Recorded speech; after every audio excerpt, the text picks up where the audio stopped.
Halo, happy full of wisdom day. Amin. Halo, selamat hari dipenuhi hikmat. Amin. Puji Tuhan, saat ini saya sangat diberkati dari kebenaran firman Ayub 28 ayat 28. Yang pertama bagian A. Tetapi kepada manusia ia berfirman, sesungguhnya takut akan Tuhan itulah hikmat. Di sini sedikit dijabarkan, hikmat itu tidak sama dengan ide atau gagasan. Karena ide atau gagasan bisa saja berasal dari dunia atau dari si jahat atau dari keegoisan pribadi. Dan itu pasti bukan hikmat. Hikmat merupakan sesuatu yang selalu fresh, bahkan unik, yang hanya berasal dari Tuhan, dan pasti bertujuan untuk hal-hal besar, bahkan ajaib, sehingga kita semakin dipenuhi ucapan syukur dan pastinya untuk mempermuliakan nama Tuhan. Contoh nih ya, saat Daud dapat hikmat untuk mengalahkan Goliat. Itu kalau hikmatnya bukan dari Tuhan, tidak mungkin bisa. Dan ajaibnya hanya dengan kerikil dari kata pel Daud itu bisa membunuh Goliat. Wow banget kan? Itu kan ada kuasa Tuhan di dalamnya. Terus ada lagi kisah yang di Alkitab di mana pada saat bangsa Israel yang bersama Yosua kan mengelilingi kota tembok Yerikho selama 7 kali. Dan akhirnya gimana?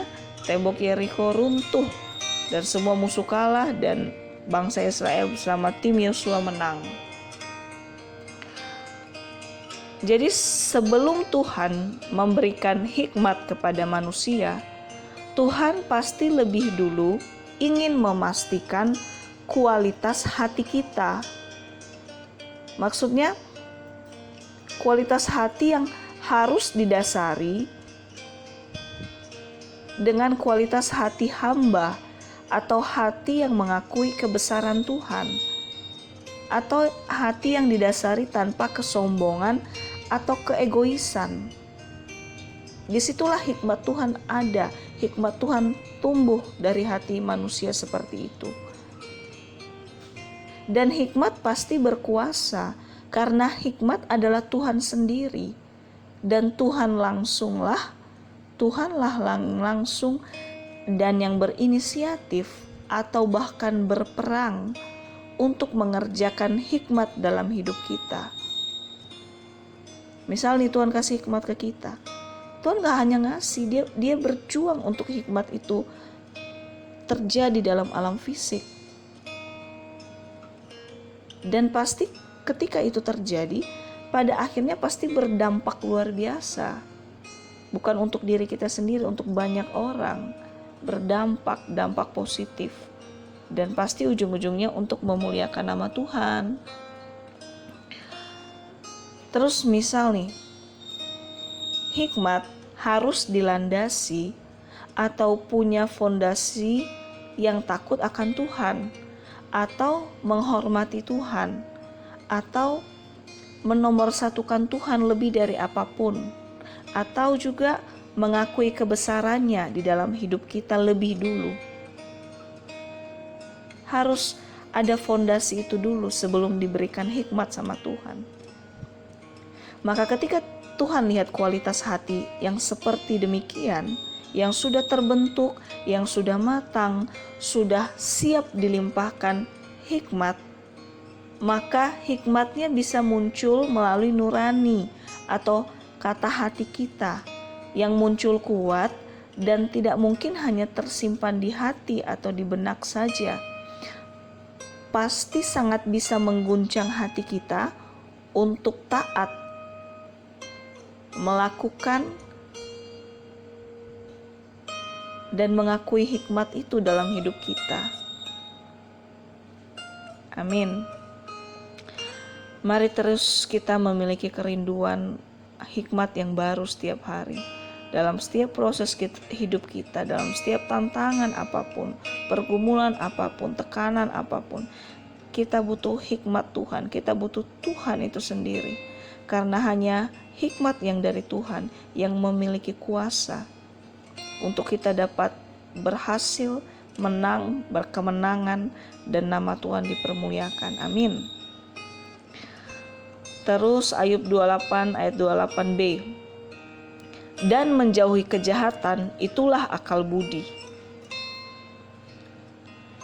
Di sini saya dapatkan lagi kalau akal budi ya Tuhan sendiri, karena hanya di dalam Tuhan dan hanya karena Tuhan kita diberi kuasa untuk dapat menjauhi kejahatan.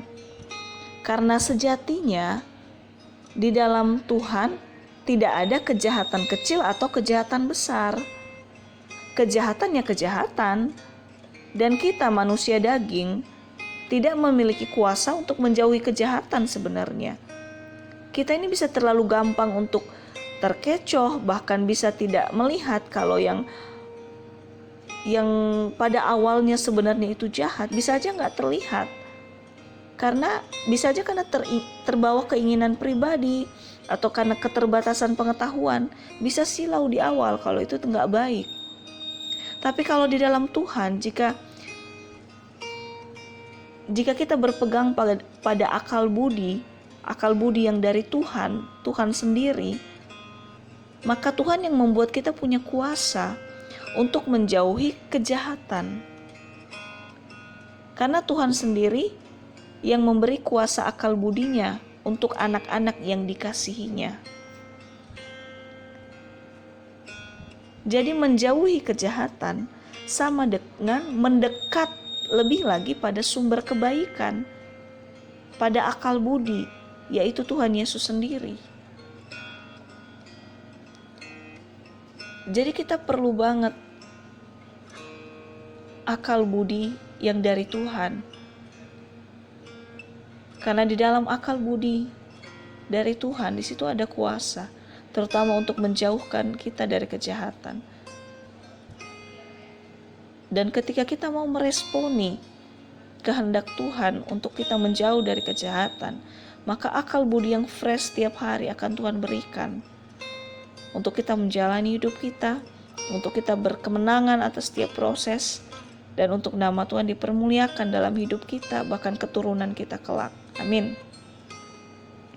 Jadi marilah kita hidup di dalam hikmat dan akal budi di dalam Tuhan selalu, setiap hari, selamanya. Amin. Setiap kita pasti punya hikmat dan akal budi yang fresh setiap hari yang berbeda-beda dari Tuhan. Dan biarlah ketika kita menangkap hikmat dan akal budi itu, kita bisa menjadi kesaksian untuk sesama, kita bisa menjadi saluran berkat untuk sesama.